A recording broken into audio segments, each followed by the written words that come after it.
IPR Cell Danamanjuri University Manipur Sinduna Intellectual Property Rights ki matangda nongmagi oiba awareness program ama pangthokhre DM College of Science pangthoki badhawar maduda Danamanjuri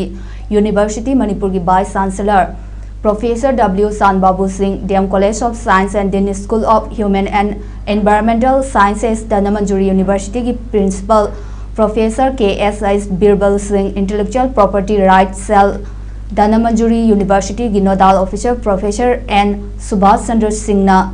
थौरम की chief guest president अमदी guest of honour ओइना सरुक याखे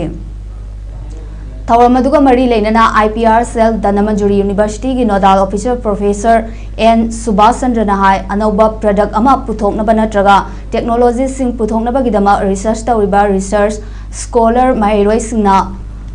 commercialization da onthoknaba honabada IPR dagi kari mateng lawgani amadi IPR na kari thaudang lawkhat kadage haibagi matangda henna khangannabagi pandamda ngasi thauram asi pangthokpani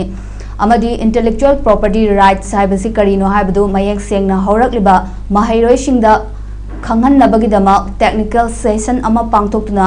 expert chinga interaction tawgani haiki लोइना ngasi pangthokliba thauram asina haurakliba mirol singda mipan tangdane hingba ngamnaba thauna amasu pigadawribani haiki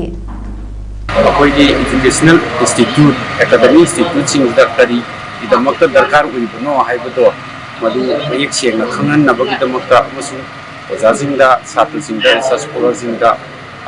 awareness ama pinabagi damakta akoigi research se commercialization da mai to ya gagi apelena kamai to gudagi maruina economy da apoi research je on thopagi pandam da IPR sel na kai logudagi amusu IPR bi ki logudagi habi khangana bugi da pangko thor